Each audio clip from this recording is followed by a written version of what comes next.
de vuelta, gracias por descargar este nuevo episodio de Buscando Problemas, una conversación honesta sin filtro. Te habla Jorge Rivera, el George, para seguir nuestra serie de episodios dedicados al coronavirus. El episodio número, no sé, ya perdí la 25, cuenta. es el 25.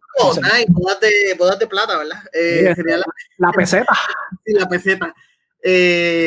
Cuando empezamos hace ya como 20 años atrás, en marzo, y ya largo ha sido este año, cabrón. No. Y como siempre, pues aquí mi pana y la persona que es responsable, que sin él esto no podría existir, es el doctor Jesús Albelo. ¿Cómo estás, Jesús?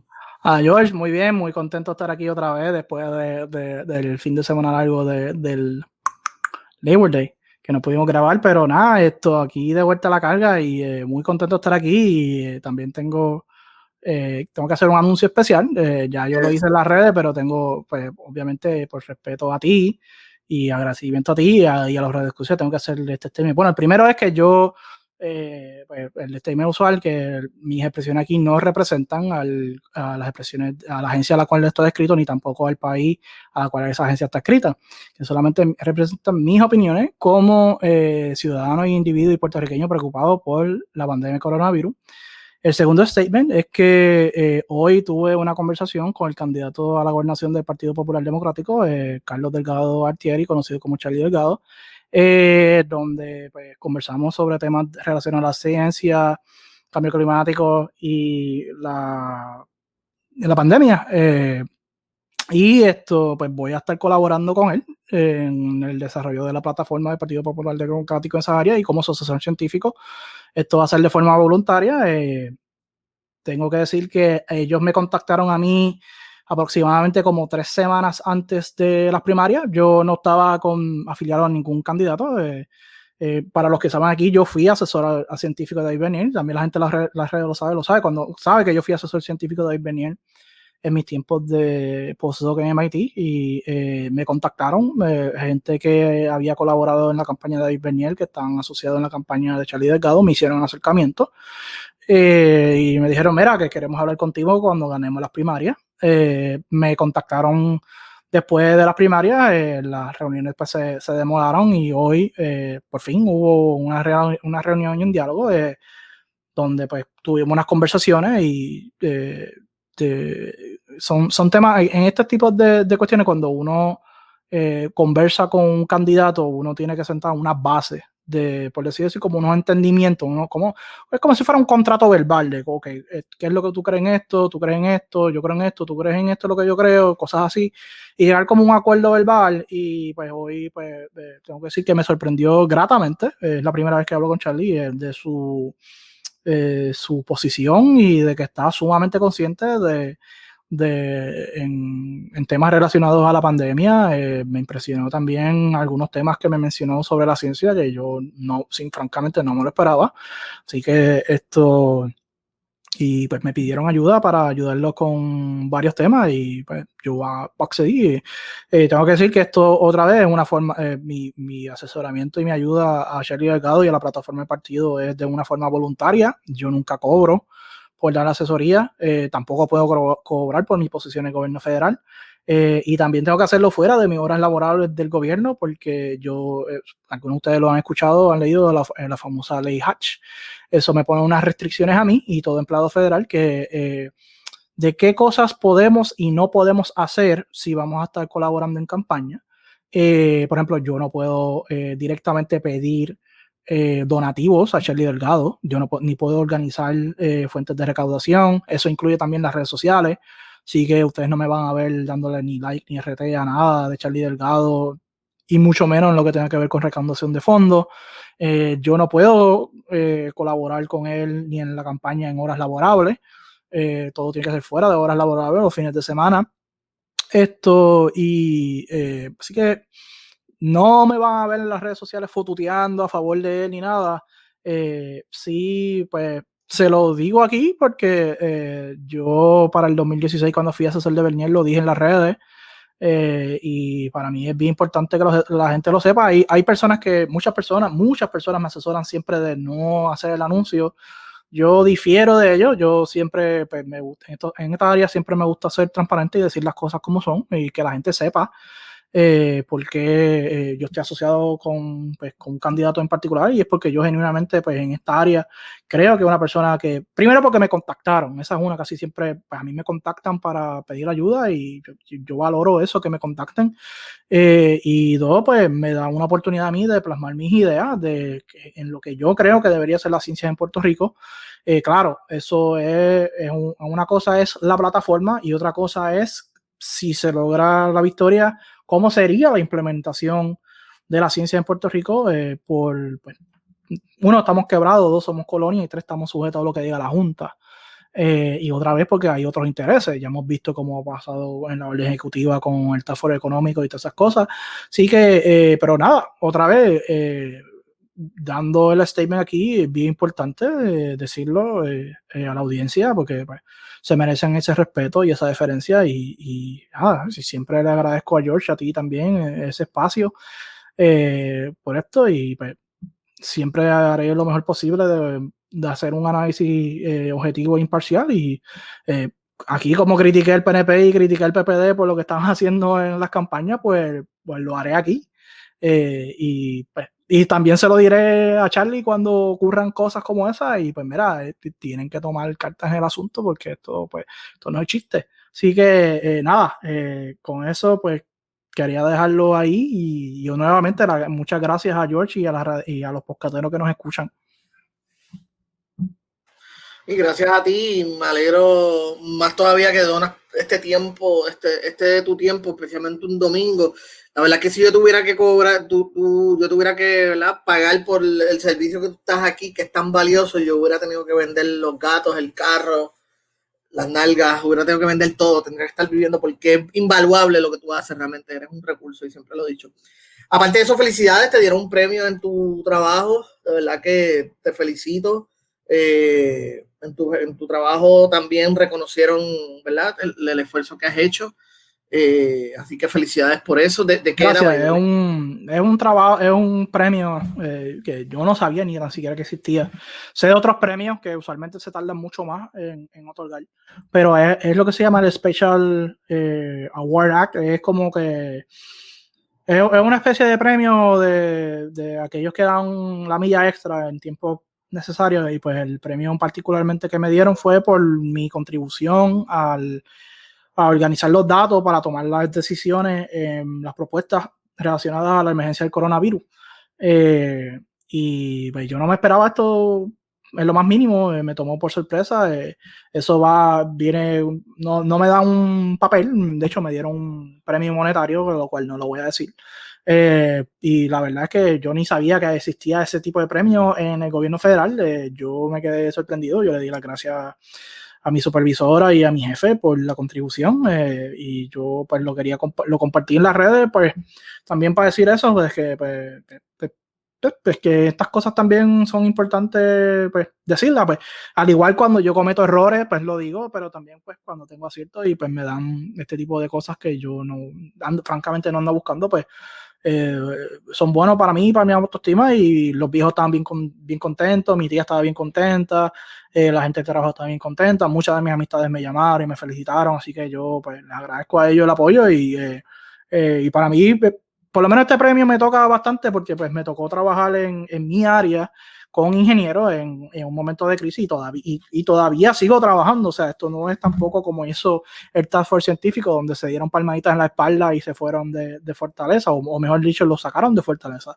Pero sí, no, gracias por la felicitación, y otra vez, pues, aquí siempre metiendo mano.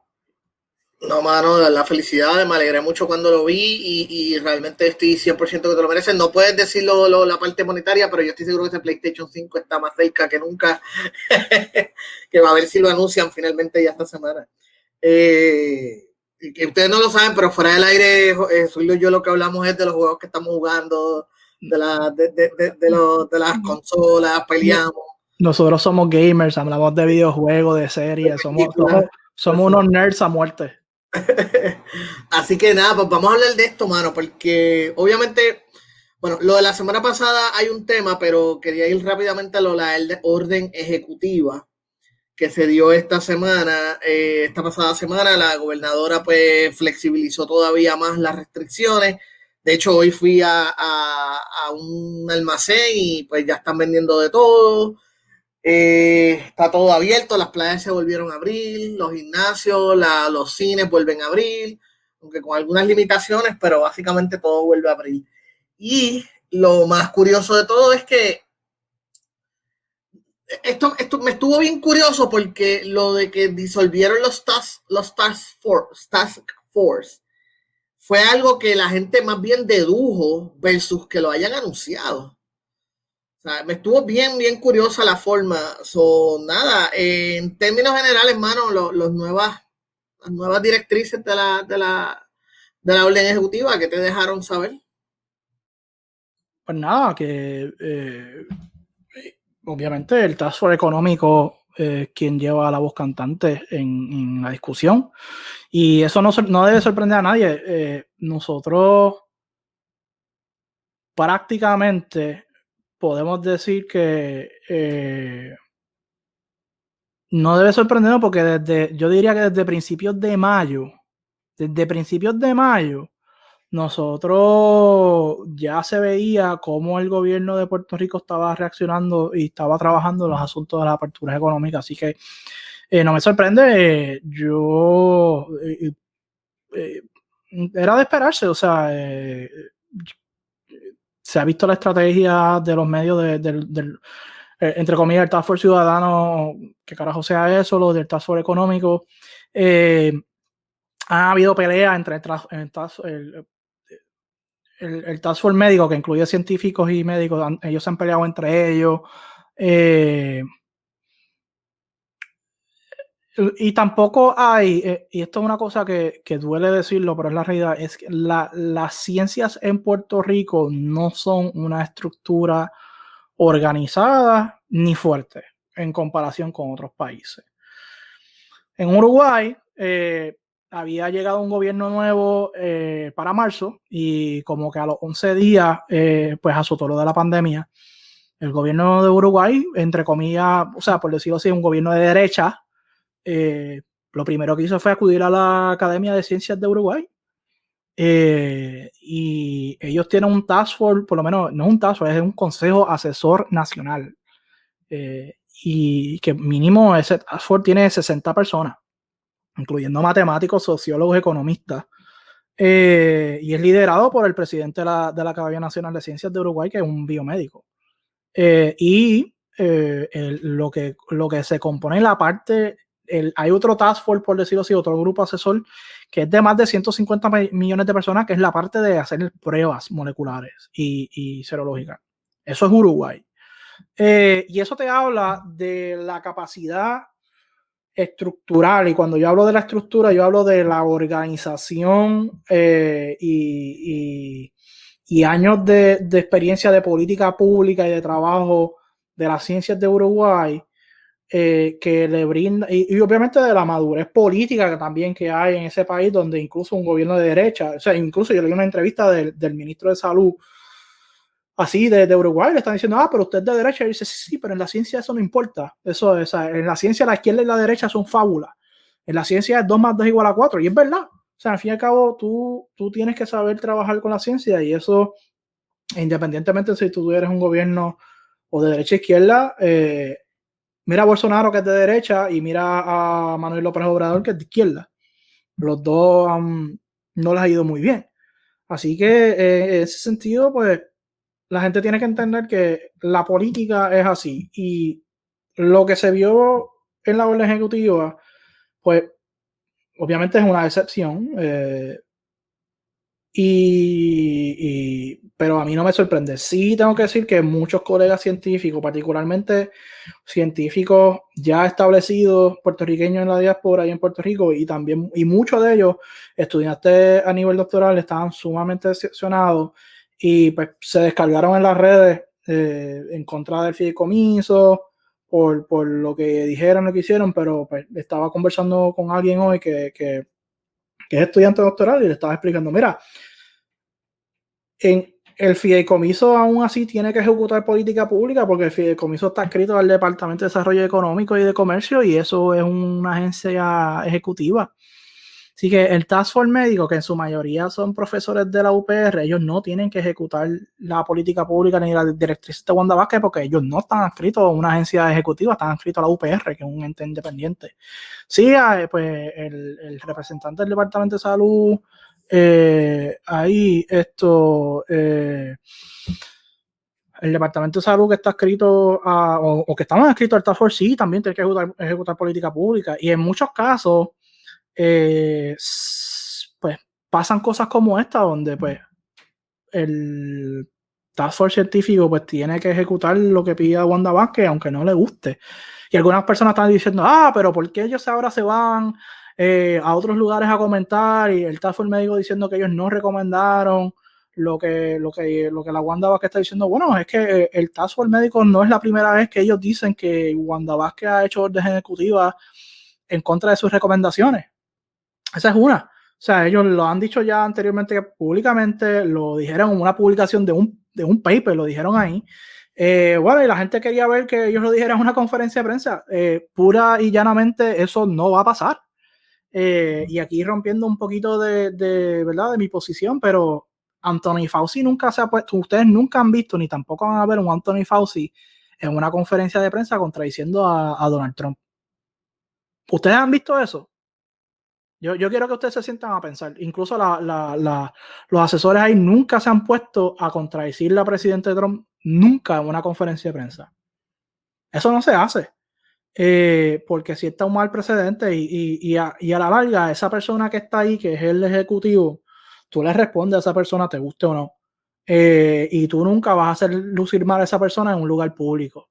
Tú puedes dialogar con esa persona en reuniones, como han hecho los Task Force médicos, incluyendo, entre comillas, el Task Force científico, que me entero hoy que estaba involucrado con el Task Force médico. Yo pensaba que eran dos entidades aparte. Pero eso se trabaja, como se dice, en reuniones internas, e incluso offline, como se habla acá donde yo trabajo. Pero tú nunca vas a tener ese debate pico a pico de un asesor con un jefe de agencia públicamente, porque está mal, no se hace, es incorrecto. Y por decir así, en cuestiones de reglas, pues no escritas, pues eso tiene que pasar. Pues que a la gente no le gusta lo que dijo, pues mira, a mí no me gusta tampoco. Yo no estoy de acuerdo con lo que dijeron, pero pero señores, that's the way it is. En política pública uno tiene que hacer cosas que a uno no le guste. A mí me ha pasado y me pasa en mi trabajo que tengo que hacer cosas que a mí no me gustan y yo estoy en un grupo de trabajo que literalmente nos hemos dividido, literalmente mitad y mitad, estamos en desacuerdo con unas cosas, se ocurre una reunión y la reunión de la jefatura alta tomó una decisión que no era la que yo creía.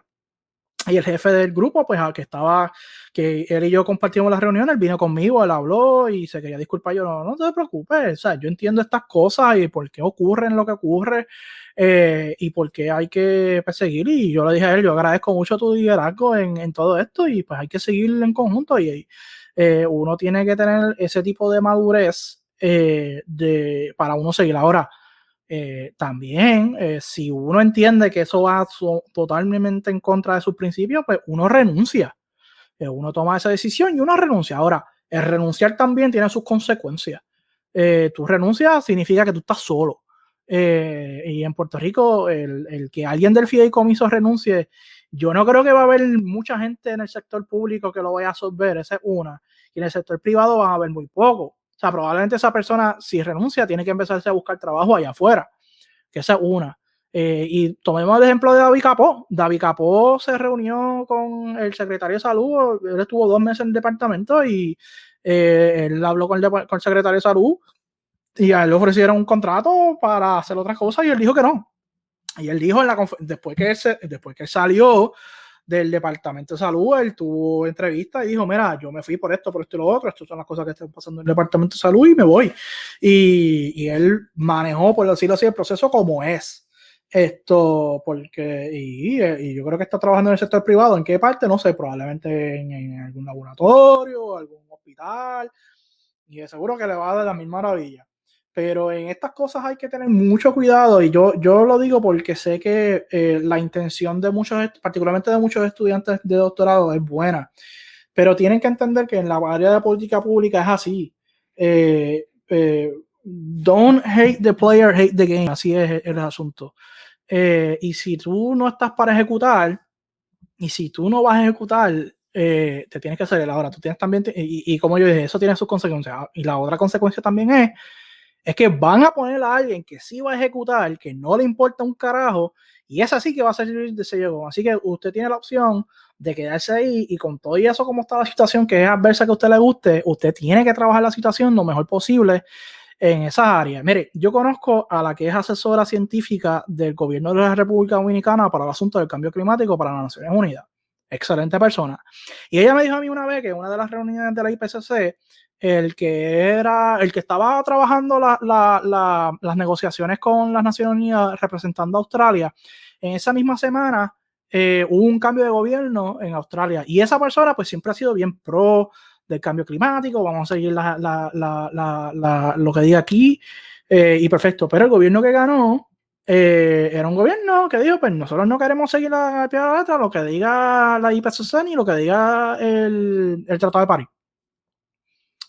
Y pues tú tienes que decir lo que nosotros decimos, tú tienes que ir. Y ella me contó que una reunión, obviamente, de la jefatura alta y todo eso, el representante de Australia se tuvo que echar a llorar y decir, nosotros en el gobierno de Australia, nosotros no vamos a seguir estas recomendaciones. Llorando. Él tenía la opción de hacer eso y tratar de manejar la situación lo mejor posible, o hice y que el gobierno de Australia pusiera un hijo de la gran puta. Y así es esto, lamentablemente es así. Yo no estoy justificando, yo estoy diciendo así es esto, así es la vida en la política, desgraciadamente. ¿Que no es correcto? Por supuesto que no. ¿Que no debería ser? Tampoco. Pero en este mundo lo que debe ser y lo que es son dos cosas distintas. Y yo quiero que la gente esté bien consciente de eso porque eso son parte de las decisiones que tienen que tomar las personas y los científicos tomamos, particularmente los que trabajamos en la política pública. Pero lo otro también que yo quiero decir es, y yo me estoy yendo un rant aquí, pero lo otro que yo quiero decir es que también muchos de estos estudiantes doctorales me han dicho que se sienten defraudados porque algunos de estos científicos que están en algunas de estas organizaciones los utilizaron a ellos. Y yo quiero decir una cosa. El mundo académico, tanto dentro y fuera de Puerto Rico, desgraciadamente y lamentablemente es así. Y esa es una de las razones por la cual yo me salí de ese mundo y por la cual yo renuncié a mi posición de postdoc en MIT. Y es una vergüenza, francamente es una vergüenza que algunos de estos científicos que se venden o dan la impresión de que son como mentores utilicen a estos estudiantes jóvenes para su beneficio, para las cosas que les convienen. Y yo soy arrogante, yo soy un tipo de que hago las cosas a mi manera, a mi estilo, precisamente para no estar atado a grupos y organizaciones. Y también esa es una de las razones por la cual yo soy asesor científico voluntario, porque si a mí me vienen a pedir algo que esté en contra de mis ideales, pues yo me voy para el carajo y me voy feliz porque yo no tengo ninguna atadura contractual con esa persona.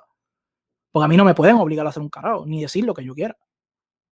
Por eso yo no cobro cuando asesoro. Y estos científicos que se aprovechan de estos estudiantes, shame on you. Eso no se hace. Ustedes están creando un mal precedente y también eso es parte de la cultura académica y yo no lo estoy justificando, al contrario, estoy diciendo que eso es una parte de la cultura académica que hay que combatir y pasa todo el tiempo. Y muchas de estas personas que son PhD senior, que tratan a estos chamacos mal o porque les refutan una idea o un argumento y usted lo saca para un lado, eso no se hace. Usted se sienta y tiene conversaciones con los estudiantes y con los jóvenes porque eso es parte del proceso. O sea, si es que usted verdaderamente va a ser su mentor. Pero esas cosas no se hacen. O sea, usted no pisotea a los chamacos, usted no los manda a callar. Yo soy un arrogante y yo pues discuto con gente y le digo que están mal y no saben de lo que están hablando y la gente se encojona. Ahora, yo nunca le digo a nadie que se tiene que callar la boca. Ni mucho menos tampoco me paso utilizando a nadie. Yo no utilizo a nadie. Yo colaboro con las personas. Porque yo sí he sido utilizado en el mundo académico por mi posición por ser hispano y minoría y toda esa pendeja.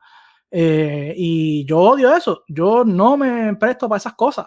Me pasó una vez y no me gustó y no lo he vuelto a hacer. Pero también uno tiene que darse a respetar y no quedar callado. Ahora, el darse a respetar y darse a luchar tiene sus consecuencias. Tiene sus consecuencias y duelen. Y son efectos que dan duro. Así que yo quiero que ustedes entiendan eso, que tampoco es una cuestión fácil. Ni sencilla, o sea, el oponerse a una orden ejecutiva o lo que diga Wanda Vázquez. Si el fideicomiso en un momento a Wanda Vázquez le dice, ustedes tienen que hacer un plan de apertura, el fideicomiso tiene que hacer el plan de apertura, porque esa es la cuestión. Así sea que ellos digan, mira, Abril ahora mismo va en contra de lo que nosotros creemos, pero nosotros vamos a hacer un plan de apertura que sea lo más seguro posible. Y es así, es así. Ahora ellos tienen una cuestión ahí que es estilo semáforo, que es algo que es lo que tiene España, que están utilizando la tasa de positividad con los colores, que si rojo, anaranjado, amarillo y verde. Y la gente estaba criticando eso. Mira, yo no sé si viste esta semana, alguien tiró un hilo de tweet, que creo que fue Helguera que no me acuerdo si fue Helguera, fue alguien que lo subió, lo mencionó, comparando Nueva York con Madrid, precisamente, de cómo dos ciudades relativamente parecidas bregaron con la misma situación y tuvieron en circunstancias parecidas con la misma emergencia, pero han tenido resultados distintos, porque ambos países, ambas ciudades en un momento dado fueron epicentros del coronavirus. Y la clave nuevamente, que es algo que tú has dicho muchas veces, que es algo que lo han dicho muchas veces, es testing y rastreo de contacto. O sea, mucha prueba, mucho rastreo de contacto. Yo creo que si aquí hubiera si aquí desde el principio se hubieran hecho bien esas dos cosas y todavía las estuvieran haciendo, creo que la preocupación sería menos. Pero ninguna de las dos. O sea, siento que aquí se está abriendo, número uno, por el interés económico, y se está abriendo, número dos, porque ya la gente está como que cansada. O sea, está todo el mundo cansado, está todo el mundo agobiado, está todo el mundo buscando a quién culpar. Y la realidad es que es cierto que la salvación puede ser hasta cierto punto individual, pero recuerda, o sea, yo por ejemplo, pues voy a hacer mis compras y cuando estoy haciendo mis compras estoy pendiente de estar de mi distancia con otras personas, estoy pendiente de esas cosas. ¿Cómo te digo?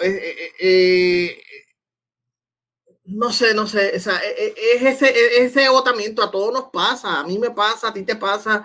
Llega un punto en que uno necesita una salida. Si hubiera un proceso donde sabría que se están haciendo bien las pruebas, se está haciendo el tracing de contacto, pues yo creo que quizás este tipo de flexibilización o algo, pues no sería tan. no estoy de acuerdo. Y el problema con las pruebas y el contact tracing es como que si tú tienes una demora en los resultados de la prueba, pues tú no vas a poder hacer un contact tracing adecuado. Y lo otro es, sí, tú puedes hacer un contact tracing, pero si tú no trabajas en el aislamiento de esa persona, pues mira, ¿de qué vale el contact tracing?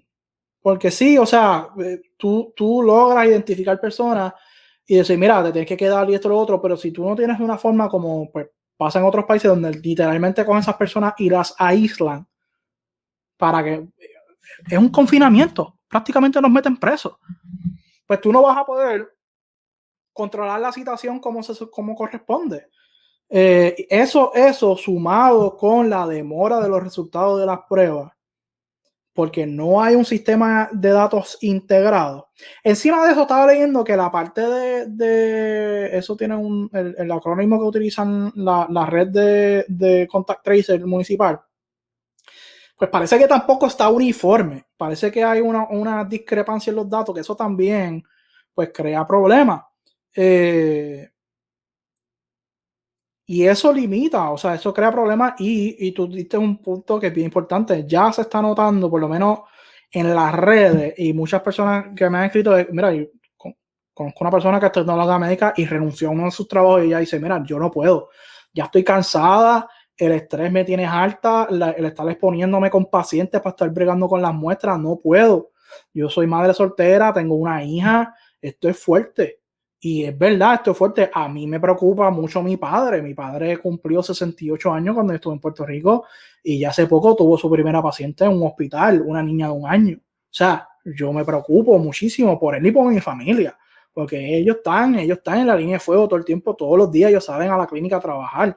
O sea, y a mí me preocupa muchísimo. Desde el principio de la pandemia, mi mayor preocupación siempre fue mi familia, siempre ha sido y sigue siendo mi preocupación mi familia por eso mismo, porque yo sé lo que conlleva eso, yo sé lo que conlleva. O sea, mis padres se han enfermado a veces con catarro y esas cosas, y el coronavirus no es un catarro.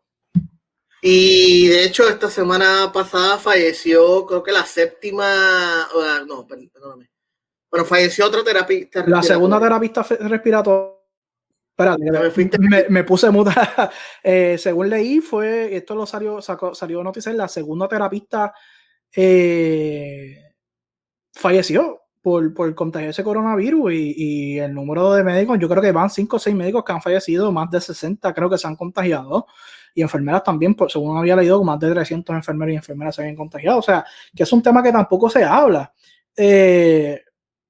Así que, otra vez, o sea, la gente está cansada mentalmente, el estrés y la ansiedad los tienen locos, y yo vi pues como que algunos científicos dijeron, que me voy a tomar un break de las redes. Excelente, que se tomen el descanso. Las redes pueden ser de los lugares más tóxicos y venenosos que hay en el lugar.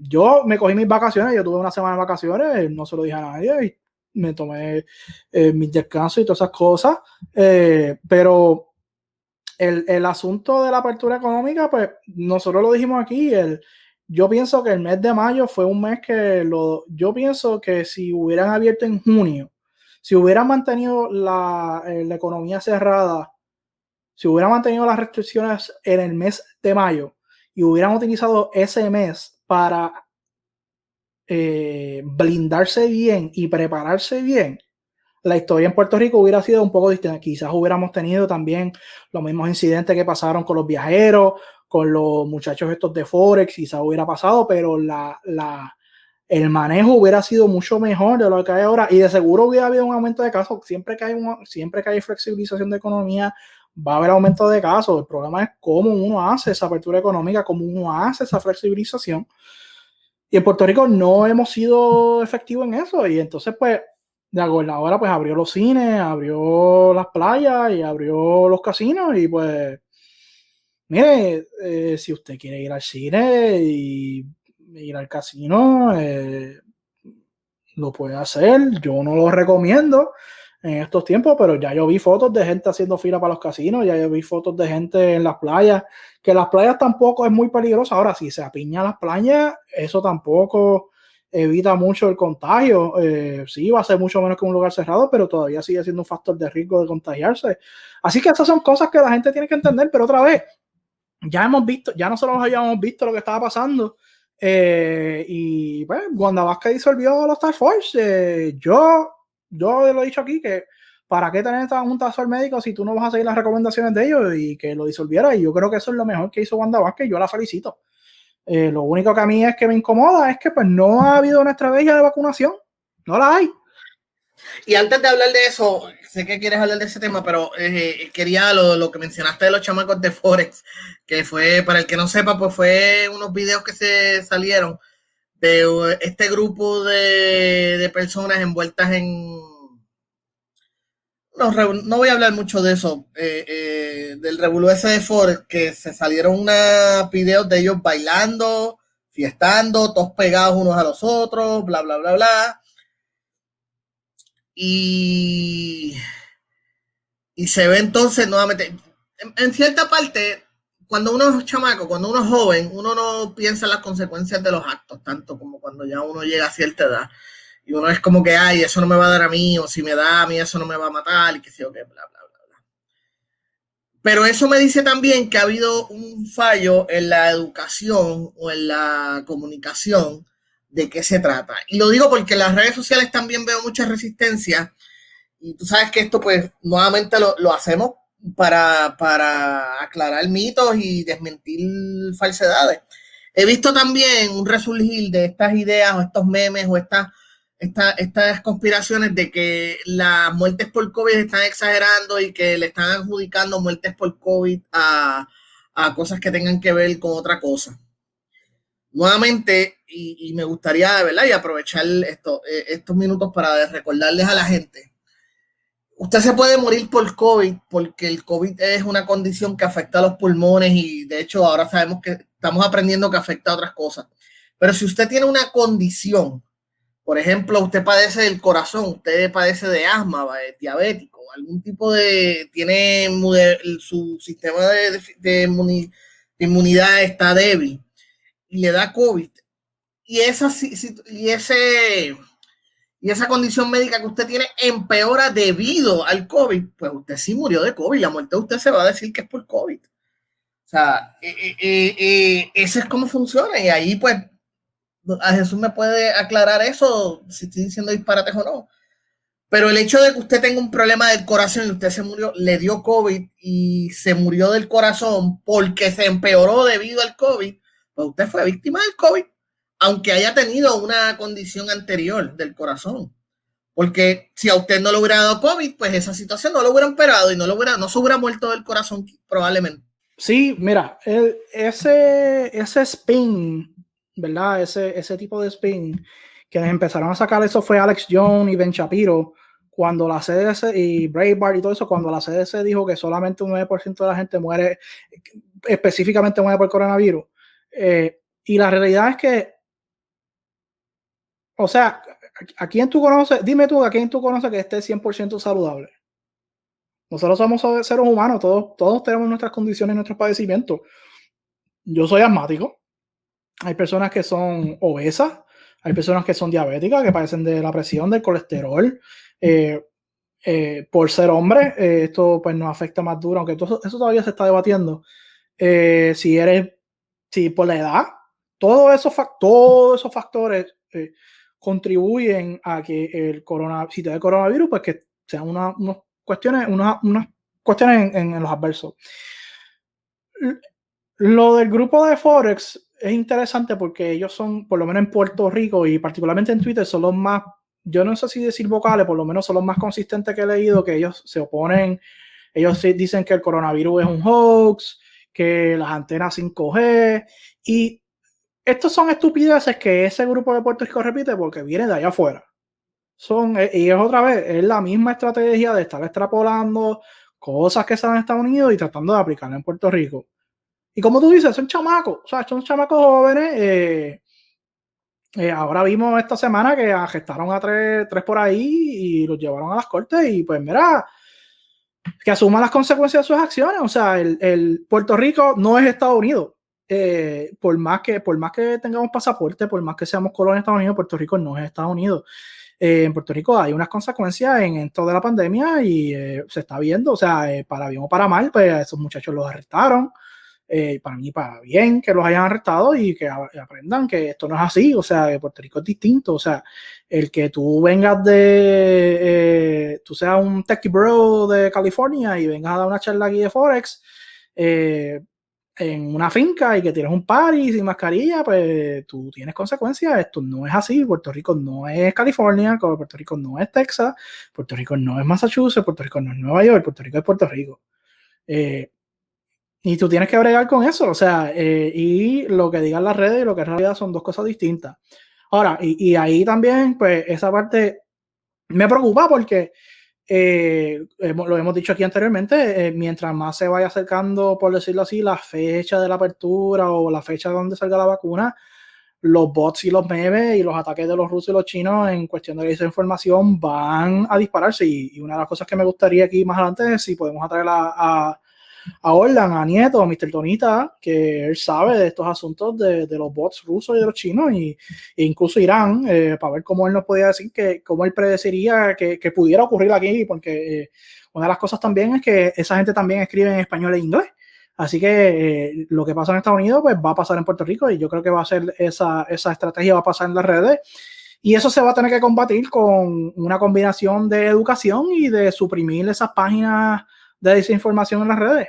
Y a mí eso es lo que es gracioso que los enemigos de Estados Unidos comprenden mejor el impacto, la importancia de las comunidades latinas que muchas veces los mismos políticos de Estados Unidos, demócratas y republicanos. No estoy diciendo uno solo, pero anyway. Sí, y entonces pues nada, todo eso toda esa parte es importante. ¿Sabes? Lo del asunto de Forex es lamentable que haya ocurrido. Yo pues me alegro que se vea, ¿verdad? Que hayan arrestado y pues que estén multando, porque pues mira, esto es un asunto serio, la gente tiene que entender, pero ¿sabes? También he visto esta semana donde la gente salió a correr jet ski, la gente fue a la playa y fila para hacer casino. Eh, yo lo he dicho aquí, la disciplina se impone. Sí, pero otra vez, la gente se cansa. Si tú no haces las cosas bien, haces las cosas a media, vas a tener vas a tener resultados a media. Y así funciona la cosa, o sea, lamentablemente. Y para el virus tú no puedes trabajar las cosas a media porque se va a explotar, se va a desarbollar la cosa. O sea, Puerto Rico aún todavía no ha bajado los casos como antes. No sabemos cómo están los resultados de las pruebas, no sabemos si hay un tapón o no. ¿Qué te puedo decir? Lo más a mí que, o sea, esa es una de las cosas que me preocupa y la otra es que no hay un plan de estrategia de vacunación. Así que, pues,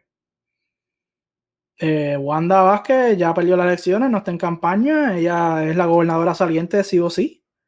Y Sí, pero va a estar en ese es su su trabajo trabajo hasta hasta enero, enero. así que, pero a mí, Y ese es su trabajo durante la época. Ayer estaba pensando en eso, en el camino del trabajo. Ahora viene la temporada más fuerte de compra, la temporada más ocupada de la gente saliendo a los moles, a las tiendas, el Black Friday, la semana antes de Navidad. O sea, ella es la gobernadora que va a tener que bregar con esa situación.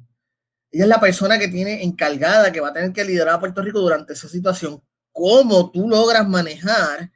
¿Cómo tú puedes combinar una cosa de que no quieres joder la economía, porque se entiende, pero a la misma vez tampoco quieres que la gente o sea, hayan contagios masivos? O sea, la potencial para super spreading es altísimo. sí, y nosotros hablamos que nosotros aquí hemos dicho que cuando, particularmente en Colombia, cuando hubo esas ventas del libre sin IVA, se dispararon los casos. Y en Puerto Rico hubo momentos de casos donde hubo ventas sin IVA. Y siempre hubo quejas de los centros comerciales que no estaban siguiendo las reglas de restricción, ni estaban utilizando la mascarilla y todas esas cosas. Mire, sí, George, tú traes un punto muy importante y no solamente eso. Estamos en época de influenza. Que sí, los casos de influenza van a ser menos que los anteriores, de eso yo no tengo la menor duda por cómo estamos trabajando ahora. Una infección conjunta de influenza con coronavirus, usted tenga, no es fácil porque no se pueden utilizar esteroides para tratar la influenza porque tú necesitas parte del sistema inmune que trabaje, pero el sistema inmune se vuelve loco cuando tiene el coronavirus, así que es complicado. Póngase la vacuna, vaya y póngase la vacuna de la influenza, no es chiste. Mi recomendación, si un municipio o la farmacia la está dando, saque la cita, póngase la vacuna, porque si a usted le da algo, me fui ahí. Si usted le da algo, por lo menos descartamos la influenza porque ya usted está vacunado. De hecho, hoy yo saqué mis citas hoy. Hoy mismo que estamos grabando me voy a poner la vacuna. Sí. Y hablando de eso mismo de vacunas, sé que esto quizás es un tema que tú no puedas tocar mucho, pero de todas maneras hubo un poquito de comunicación en la semana pasada, antes de esta, porque empezaron a correr los medios de que el gobierno de Estados Unidos quería tener una vacuna ya ready para octubre, noviembre. Eso causó que mucha gente las redes sociales, con razón, ahí les tengo que dar la razón, estuvieran preocupados porque estaremos hablando de una vacuna que está saliendo demasiado rápido. Al mismo tiempo sale la noticia de que las pruebas de vacunas en Oxford, en la universidad que se está haciendo, que las está haciendo AstraZeneca, creo que se tuvieron que suspender por un efecto fuerte en uno de los, ¿verdad?, que está haciendo la prueba, y tuvieron que suspender para averiguar si estaba relacionado. Que de hecho esas pruebas ya se volvieron, ¿verdad? Ya volvieron, ya resumieron. Pero es algo, o sea, es realista. Entiendes que quizás los medios malinterpretaron la información, porque eso es otro tema que nosotros hemos hablado aquí, de que el problema con los medios, a veces hablando noticias, cubriendo noticias de ciencia, no tiene el mejor historial. So, ¿qué pasó ahí? ¿Qué nos podrías decir de eso? Aquí hay una combinación de factores. Uno es el factor electoral y político que tiene Estados Unidos en estos momentos. Así que nosotros hemos hablado aquí del Operation Warp Speed, que fue creado en Casablanca, y en la semana pasada, Moncef Slaoui, que es lo que se llama el Scientific Head, o sea, el jefe de ciencia del Operation Warp Speed, es un billonario que tiene múltiples experiencias trabajando en GlaxoSmithKline con vacunas, y él dio una entrevista muy buena en la revista Science diciendo de que, mira, por lo menos nosotros, en lo que es el Operation Warp Speed, nosotros no hemos recibido presión de nadie para decir que nosotros vamos a sacar una vacuna sin la certificación de calidad y de seguridad.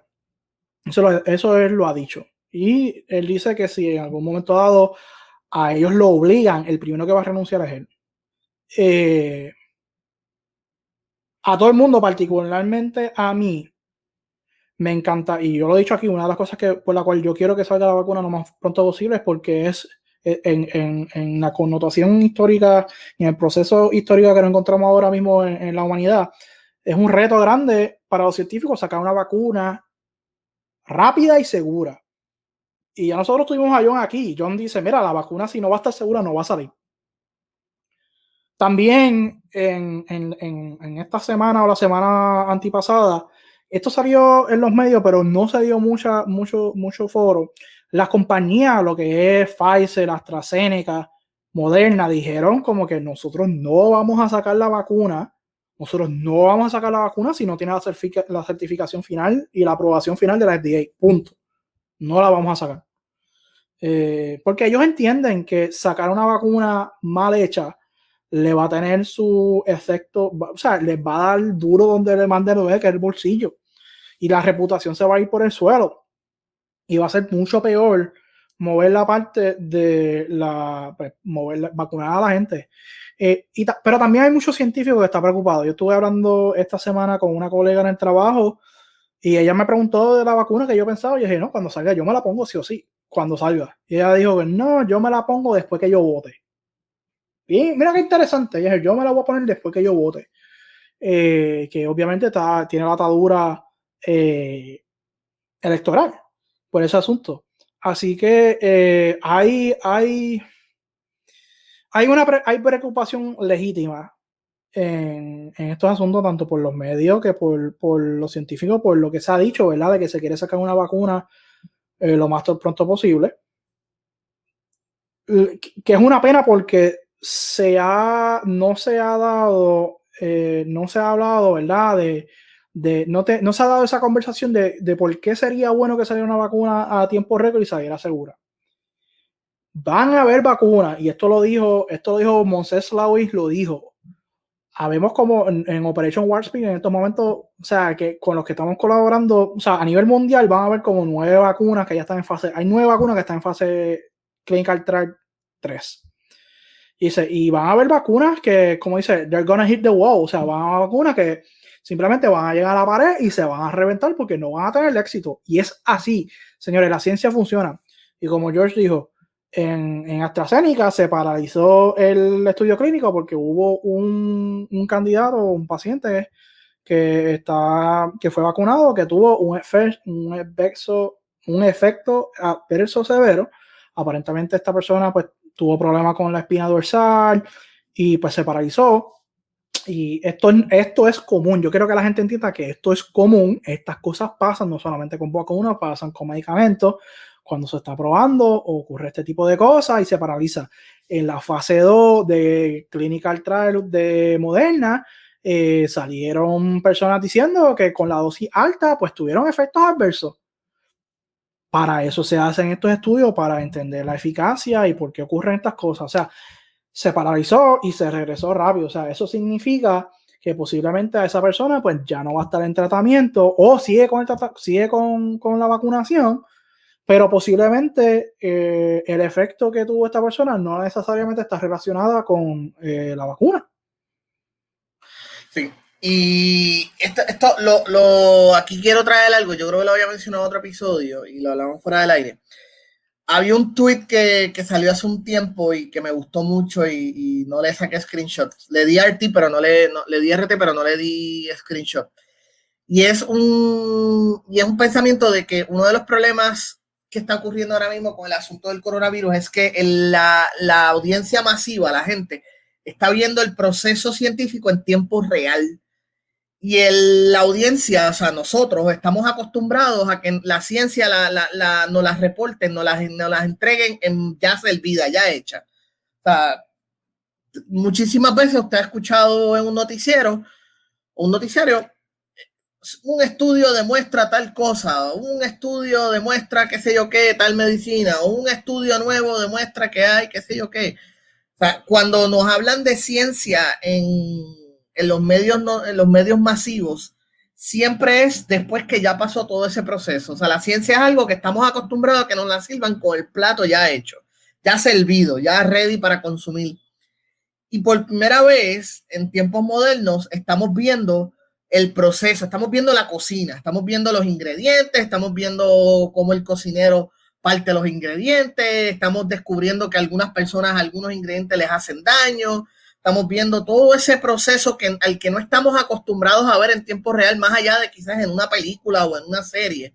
Y obviamente eso no son fuentes correctas de información. Pero lo más parecido podría decir que es Contagion, la película esta de Steven Soderbergh de hace 9 años. Yo creo que eso es lo más real y tampoco es como que sea un documental. Pero por primera vez estamos viendo el proceso como ocurre, no cuando ya está hecho. Y eso es lo que quizá provoca que mucha gente tome desconfianza innecesaria. Porque como dice Jesús, todo el tiempo pasa con todas las medicinas que usted tiene en su casa, incluyendo la aspirina. Mire, a lo mejor usted toma aspirina cuando le duele la cabeza o cuando tiene fiebre. La aspirina tiene efectos adversos en un mínimo de personas.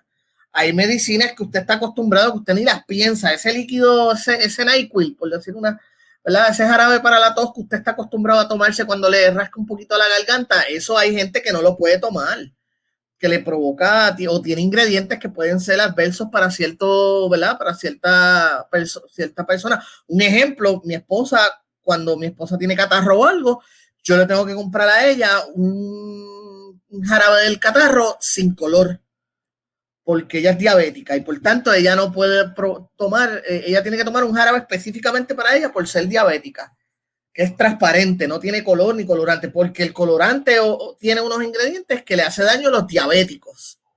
Eso es un ejemplo de lo que le estamos explicando, ¿verdad? De lo que lo explico. O sea, que a lo mejor ese plato que ya estamos acostumbrados a que nos lo sirvan hecho tiene ingredientes que a algunas personas le haga daño, pero ahora lo estamos viendo en tiempo real. No se asuste, no se decepcione, no se desespere. Este es el proceso. Lo que pasa es que ahora lo estamos viendo como ocurre, no cuando ya está hecho. Es como, por ejemplo, y por darte un ejemplo que hace como 15 años atrás, hace 10 o 15 años atrás, cuando salió la vacuna del HPV. Nosotros un día, de la nada, nos dijeron hay una vacuna para el HPV, pero nosotros no vimos el proceso antes de que eso ocurriera, antes de que esa vacuna saliera al mercado. Nosotros ni sabíamos, la mayoría de nosotros ni sabíamos que existía eso, que el HPV era algo que podía llevar al cáncer, al cáncer pélvico en hombres y mujeres, hasta que salió la vacuna y pues nos informaron, nos educaron. El resultado es que, yo no sé, creo que eso fue hace como 10 años, los niveles de ese específico tipo de cáncer han bajado drásticamente gracias a esa vacuna contra el HPV que se le pone a niños de cierta edad. Después de adultos estamos jodidos, los adultos que nos caguemos nuestra madre. Pero esa vacuna ha ayudado a que ciertos tipos de cáncer o ese tipo de cáncer rebaje drásticamente. Pero eso fue lo que pasó. O sea, un día nos despertamos y dijeron, hay vacuna contra el HPV y no sabíamos que la estaban desarrollando, nunca escuchamos nada en los medios, un día hasta ahora con el coronavirus, como es lo que está dominando nuestro estilo de vida, pues ahora estamos viéndolo todo, estamos viendo todo el proceso. Y como hemos dicho aquí, pues la educación científica no es la mejor, la forma en que los medios transmiten las noticias de ciencia nunca ha sido la mejor, pues hay esa desconfianza y ese pequeño temor, que es entendible, pero es importante también que escuchemos la razón y la lógica. Yo me la voy a poner, yo definitivamente estoy de acuerdo contigo. Cuando ya esté ready, ya esté probada y ya haya sido aprobada, yo me la voy a poner de calle. Yo estoy de acuerdo con todo lo que tocas decir. Lo que quiero añadir es que todos estos procesos, por lo menos en las fases clínicas, siempre ha sido, por lo menos el anuncio casi siempre es público. O sea, hay documentos que si es financiado por la NIH o la FDA, todos esos documentos son públicos. Claro, eso no es fácil. Por ejemplo, yo estoy tomando un medicamento para el asma que se llama Symbicort. Porque yo creo que lo he dicho aquí, que como desde que estoy encerrado, pues yo tuve reacción alérgica a la pimienta y pues me regresó el asma y pues he estado en un tratamiento nuevo de asma donde tomo medicamentos, tomo pastillas, tengo que tomar 2 pastillas diarias, tengo que darme un bombazo diario, y eso tiene unos efectos secundarios y a mí pues, al principio me daba mucho miedo porque muchos de esos efectos secundarios se parecen mucho a los síntomas del coronavirus. Hay días que me da tos, hay días que me da dolor en el cuerpo, hay días que a veces, pues, si estoy viendo la luz, pues se crean como unos halos, me dan pinchazos en el cuerpo, a veces, pues, me siento cansado, a veces me da dolor de cabeza, hay días que no me pasa nada, hay días que me siento como si me hubiera pasado un camión. Así que así es esto, y así son los medicamentos, pero eso está dicho ahí, eso lo dice la FDA con efectos secundarios. Cuando salga la vacuna del coronavirus, va a salir como que estos son los efectos secundarios a estas personas en esta etapa, y eso es parte del proceso. Y yo me alegro que la gente esté más pendiente y que los medios estén más pendientes. O sea, para mí fue un poco gracioso ver la reacción de unas personas en las redes cuando salió el asunto de la vacuna, y yo como que, pero es que esto es normal. O sea, para eso precisamente es el ensayo de la fase clínica 3, para encontrar este tipo de cosas. O sea, si ocurre este problema, o sea, por el momento, solamente de todas las personas que AstraZeneca ha podido reclutar, que yo creo que son más de 10,000, si no estoy de acuerdo. Si mal no recuerdo, yo creo que son como 11,000 o 12,000 personas, que solamente una sola persona haya tenido este efecto adverso secundario. Pues mira, eso habla bien de la vacuna en estos momentos. Habla muy bien de la estabilidad de la vacuna. Hay que ver, ¿verdad? Si esto es solamente un caso aislado que tiene o no tiene que ver con la vacuna, que puede hacer otra. Y lo otro también que hay que ver, que AstraZeneca está tomando ensayos clínicos de personas alrededor del mundo, no solamente de un lugar como está haciendo Estados Unidos. Y lo otro es que la muestra, que esto es algo que tampoco se habla, que esto es bien importante, y esto lo mencionó, siempre se me olvida el nombre de él, esto lo mencionó Moncef Slaoui. O sea, estamos hablando que la gente, en estos tiempos sí estamos trabajando con vacunas mucho más rápido y en procesos más rápidos y noveles, pero la fase clínica es mucho más estricta. O sea, estamos teniendo 30,000 personas para un ensayo clínico, usualmente son 10,000 o un poquito más, no son 30,000 personas.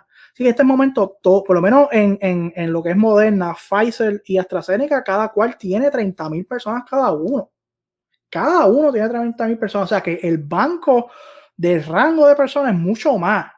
Porque obviamente por el riesgo que hay en este momento de sacar la vacuna de una forma segura y de que sea rápida. Así que yo creo que también la gente entiende eso. Y es una parte también, como tú muy bien mencionaste, Jorge, que no hay, tampoco esa parte de comunicación no se ha dado. Y obviamente porque pues, estamos en épocas electorales, particularmente en Estados Unidos. ¿Cómo es que en Estados Unidos pues trabajan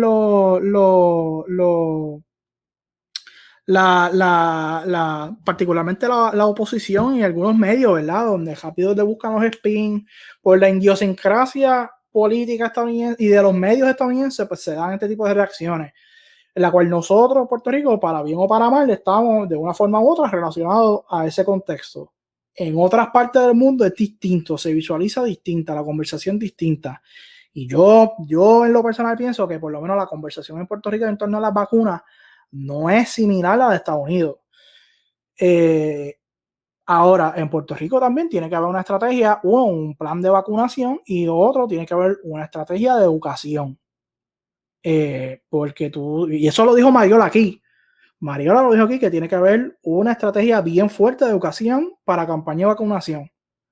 Y eso es bien importante. O sea, el candidato, y esto es una de las áreas, y tengo que hacer disclosure, ¿verdad? Que yo voy a estar trabajando con Charlie Calo. O sea, el candidato que quiera aquí trabajar la apertura económica, lo primero que tiene que tener es un plan de vacunación. Lo primero. Porque si tienes un plan de vacunación, tú no vas a poder tratar, yo no voy a decir regresar a una normalidad, pero por lo menos a esta nueva forma de vivir, por lo menos hasta mediados de 2021, que después ya mismo vamos a entrar con eso, que eso lo ha dicho Anthony Fauci y lo han dicho otras personas, pues tú tienes que tener un plan de vacunación. Y hablando de eso mismo, y con eso terminamos el episodio, Anthony Fauci dijo esta semana, le preguntaron que cuando salga la vacuna, cuando todo vuelve a la normalidad, cuando podemos volver a los cines, a todas estas cuestiones, a janguear, a los conciertos, bla, bla, bla. Y él ya adelantó de que dependiendo de la vacuna, dependiendo de la efectividad, dependiendo ¿verdad? La capacidad de vacunación masiva, la normalidad no va a llegar antes de finales, posiblemente a finales del 2021. Eso es algo que también nosotros adelantamos aquí, lo estamos diciendo, esto va para largo, desde el principio lo estábamos diciendo que esto era una situación que va para largo y que no se va a acabar cuando celebremos el 31 de diciembre, cuando llegue el 2021, no es que se va a acabar, no es que se expira el COVID como bien un meme. Esto tengan la idea, y vuelvo y repito, como he dicho antes, tengan la idea de que esto va a continuar en el 2021. Anthony Fauci dijo en una entrevista escrita que en Estados Unidos, para que la vacuna tenga efecto, la vacuna tiene que tener un 50% de efectividad, cosa que yo creo que va a ser bastante alta. Ellos estiman, ellos quieren que sea un 75% de efectividad y que el 70% de las personas de Estados Unidos se la pongan. Hasta que el 70% de los 200 y pico de millones de personas, yo no sé cuál es el número de Estados Unidos se la ponga, ahí es que Estados Unidos puede regresar a lo que es normal. Vacunar a ese 300 y pico de millones de personas es una labor titánica. Voy a explicar por qué, y por eso es que yo voy a explicarle aquí por qué esto es importante y por qué hay que trabajarlo desde ya. Primero, ya la CDC, yo creo que como hace como 3 o 4 semanas, la CDC ya dio el anuncio. Salió un reportaje que ya la CDC anunció y dice que la CDC contactó a los estados y a los territorios diciéndole, oye, ustedes tienen que empezar a crear un plan de vacunación. Ustedes, ya lo dijo la CDC, ustedes tienen que empezar a trabajar un plan de vacunación. ¿Ok? La CDC y hasta hace poco la Academia Nacional de Ciencia e Ingeniería y Medicina de Estados Unidos, o en inglés se conoce como la National Academy of Science, Engineering and Medicine, la NASEM, también publicó lo que sería tienen un draft, vamos a decirlo así, un draft como un documento como de 109 páginas, yo lo leí, donde ellos tienen quiénes son las personas que deberían ser vacunadas y en qué fase. Yo subí, yo creo que fue esta semana o la semana pasada, una imagen de la tabla que ellos utilizan, en la cual yo estoy de acuerdo. Yo dije, coño, esta tabla está bastante buena. Yo más o menos había pensado que iba a ser ese grupo, que donde pues los primeros que se van a vacunar pues son las personas de lo que se llama, ¿verdad? Los first responders, que son las policías, los enfermeros, los doctores, las personas de ambulancia, los bomberos, los soldados. Los otros que se van a vacunar también son las personas más vulnerables, son los ancianos, las personas que están ¿verdad? Que son vulnerables de salud, esas personas. Después, segundo sería personas que padecen de ciertas enfermedades. Por ejemplo, yo caería en la segunda fase, donde yo soy pues una persona que si me da el coronavirus puede ser asmático, pues yo tener un asma moderado o de control. pues yo caería ahí porque yo estoy en ese factor de riesgo. O la persona que es diabética va a caer en ese factor de riesgo. O esa persona que a ese colesterol, pues, o va a caer en ese, que está más o menos controlado, pues cae en ese factor de riesgo. También hablan de que las personas que están presas, hablan de los que serían los maestros. Ahí, y entonces después ya iría pues más lo que sería la fase 3, que normal la CDC y muchos países tienen hasta la fase 1, fase 3, que serían ya las otras personas, los niños, la familia, los civiles, y la fase 4 que añade la National Academy of Science es como que, y todas esas personas como que se olvidó de ponerse la vacuna y que están aquí. Es como que ok. Y yo estoy de acuerdo con eso. La pregunta, y otra vez lo que hemos dicho aquí anteriormente, es ¿cómo va a ser? ¿Cómo va a ser ese proceso de vacunación? Voy a explicar. La vacuna Moderna, y otra vez tengo que decir el disclosure de que yo tengo acciones en Moderna, tampoco es una cosa que yo soy Warren Buffett, tengo un par de pesitos ahí, no es mucho. Quiero que lo sepan, también disclosure. Pero la vacuna Moderna, por lo menos, son 2 dosis. Son 2 dosis. Estamos hablando que si Puerto Rico tiene una población de 3 millones de vacunas, de personas, significa que 2 dosis son 6 millones de potecitos de vacuna. ¿Ok? Eso también significa que son 6 millones de jeringuillas que se van a agitar. Como también se van a agitar 6 millones de pares de guantes para que los enfermeros, los médicos, el personal de la salud utilice para vacunar a la persona. Y eso significa también que son 6 millones de gasas, 6 millones de curitas, por ahí para abajo. Lo otro también que estamos hablando, que no se está hablando es, yo no creo que en Puerto Rico, digo, yo no sé, pero yo no creo que en Puerto Rico va a ir a Estados Unidos y decir, mira Puerto Rico, que tienes tú 6 millones de dólares de vacuna, ponte a vacunar. Yo no creo que eso vaya a suceder.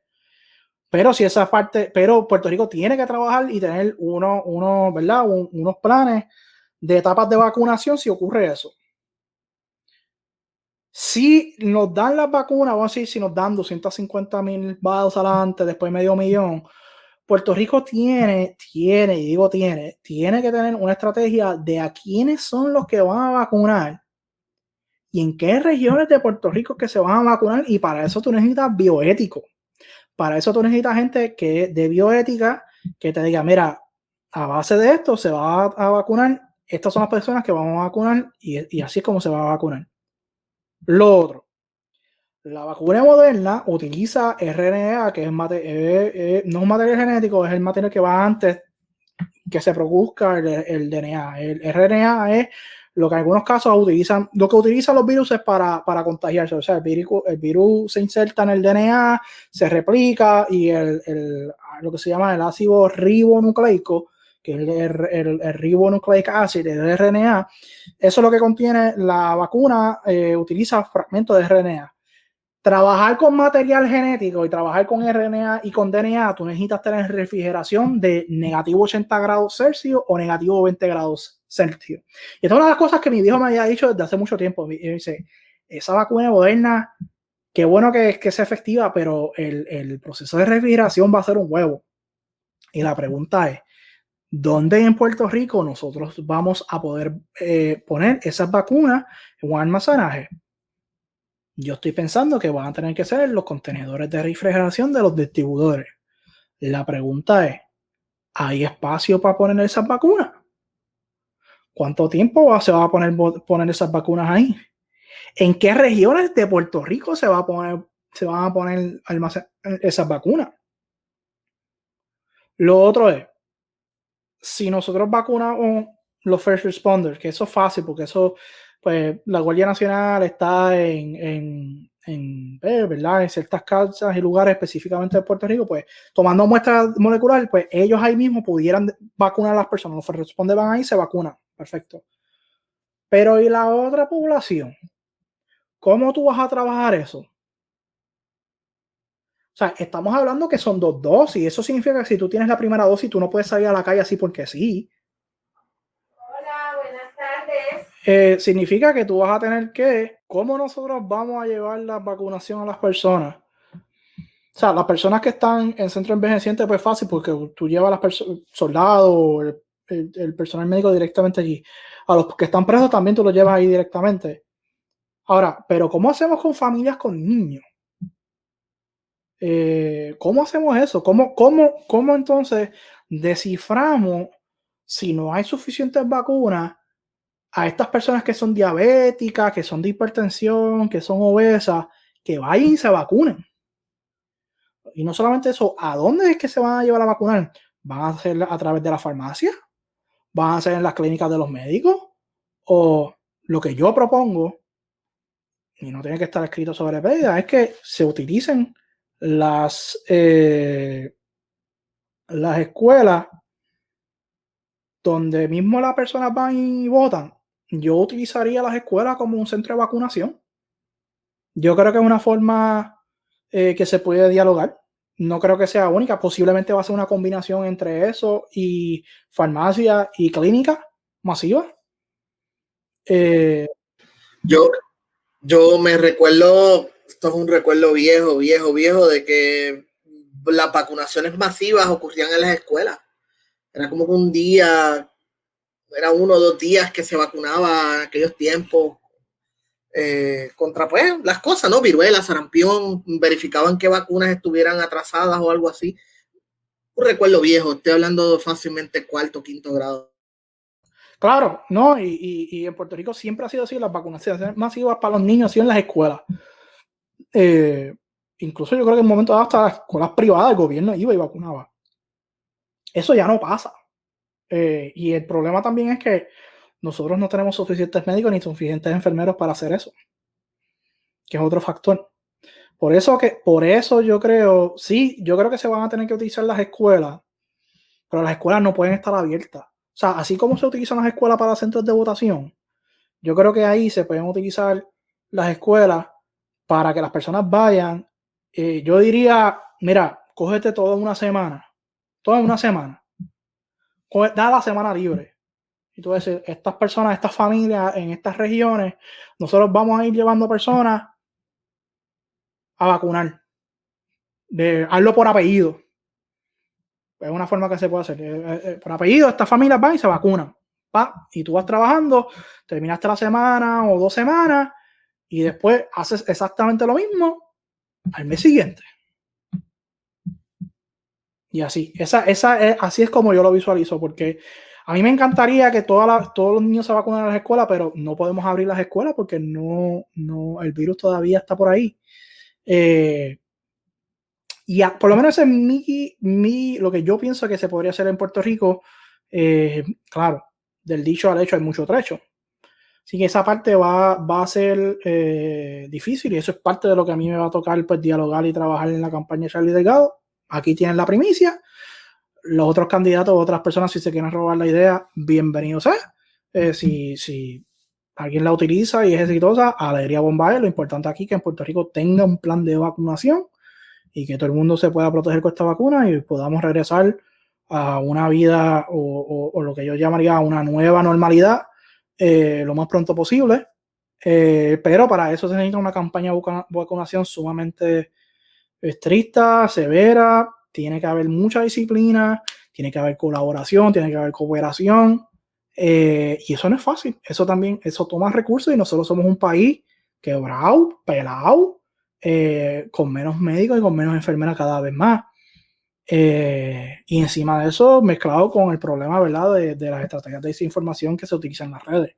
Así que es un asunto bastante complicado y cuesta arriba, que hay que trabajarlo.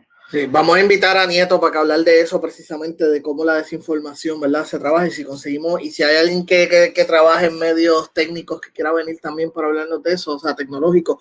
Pero en esa misma les recomiendo el documental de Social Dilemma en Netflix. No es un documental perfecto, pero explica muy bien de cómo ocurre de cómo la desinformación se mueve en las redes sociales, y en ocasiones a propósito.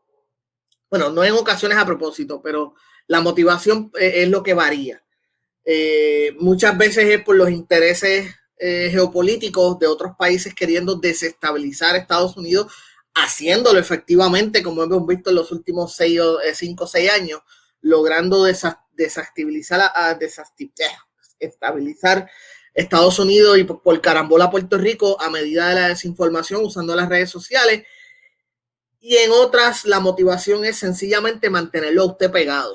usted puede estar seguro que si usted ve un enlace o algo que le llame la atención, que en cierta manera valore algo que usted piense, está ahí, no está por casualidad, está dirigido a que usted se mantenga pegado a las redes sociales. Las redes sociales se han convertido en una maligna necesidad, un mal necesario. Pero véalo y aunque no es para que quizás usted quiera borrar sus cuentas sociales, pero para que esté un poquito más consciente de lo que usted encuentra en esas redes sociales, en esa misma línea. Jesús, vámonos para irnos yendo y gracias nuevamente por tu participación. Tengo una pregunta que tenía pendiente para ti ¿verdad? Y era para más al principio del podcast, pero se me olvidó y me acordé ahora. Estamos viviendo, ¿verdad? Una situación que no habíamos vivido fácilmente hace como 3 generaciones atrás desde el Spanish Flu, que es una pandemia. Pero la cuestión de las pandemias las vienen advirtiendo desde hace muchos años. O sea, tan reciente como hace 2 años, hace un año atrás, Netflix había tirado un documental precisamente hablando de eso, del peligro de las pandemias. Con la situación globalizada, con ¿esto podría ser la única pandemia en nuestra generación o hay una posibilidad de que vuelva a ocurrir? Sí, siempre va a haber una posibilidad de que esto vuelva a ocurrir. Uno de los problemas grandes que tuvimos, que ha tenido la comunidad científica, o sea, la pandemia se ha dicho en muchos casos que, o sea, han habido estrategias y documentos de cómo se puede manejar esto. Pero siempre se ha quedado en nada, como lo que ha pasado con el Tratado de París, donde hubo mucha gente envuelta, pero a la larga muy poca gente muchos países han tomado iniciativa. Prevenir pandemias toma recursos, toma mucho dinero. Significa que estar pendiente de la gente siempre en la calle, monitoreando, hay grupos de investigadores que siempre están buscando los murciélagos para ver si identifican los coronavirus. Pero una cosa que nunca vas a escuchar es que cuando siempre se habla de pandemia, siempre se habla de influenza. Siempre se hablaba de influenza, siempre se decía de enfermedades respiratorias. Por eso que cuando tú ves el documental de Netflix al principio, cuando te hablan de pandemia, hay una parte, a veces cuando están hablando de unos investigadores, ellos cortan como que rápido ese investigador y cambian. Y es porque ese investigador, ahí mismo, yo te garantizo a ti que lo que ellos iban a hablar era de la influenza, no iba a ser el coronavirus. Y esta pandemia donde no has dado a nosotros particularmente duro es porque es un virus que se riega de forma asintomática. Nosotros hemos dicho que esta es la parte más difícil de aguantar. Y ahora que el virus prácticamente es aerolizado y se puede quedar en el ambiente suspendido en el aire por un tiempo, algunos hablan de 16 horas, otros hablan de 4 horas, eso. Y sí, o sea, puede pasar otra pandemia.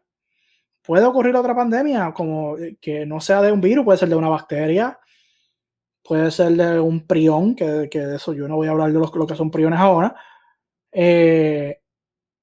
Puede ser, Dios no quiera, algo extra fenomenal, algo fuera del... Puede ocurrir otra crisis, vamos a decir, de un rayo solar que llegue y se caigan todas las telecomunicaciones. Eso puede ser otra crisis mundial que se ha hablado, pero tampoco es una cosa que se ha trabajado. Así que sí, pueden haber más pandemias. Pueden ocurrir, seguro que sí. Ocurren epidemias. Lo que son Zika no fue una pandemia, fueron epidemias en ciertos lugares y se controla, pero con el cambio climático sí va a haber exacerbaciones de epidemias, va a haber epidemias más frecuentes y como también está el coronavirus que nosotros no sabemos de qué forma va a mutar y quién sabe si Dios no quiera, ¿verdad? Que ojalá y esta vacuna sea que necesitamos un puyazo una sola vez en la vida para estar protegido, pero quién sabe que esto sea como la influenza, donde posiblemente pues necesitamos un puyazo, 2 puyazos cada año o un puyazo cada año. Hasta que venga una vacuna mejor o se entienda mejor cómo sea esto. Así es esto, así es la biología. Así es la biología. O sea, la biología es bastante compleja. Y más cuando se está hablando de infecciones y el ser humano y por nuestra modo de ser humano, nuestro aspecto social, nuestro individualismo, que eso incluye lo que comemos, el sexo, nuestras enfermedades, si son congénitas o no, si son hereditarias, todo eso, toda esa complejidad, la pobreza, la riqueza, todo eso está engranado en todo ese asunto. Así que sí, puede ocurrir una pandemia. ¿Cuándo? No sabemos.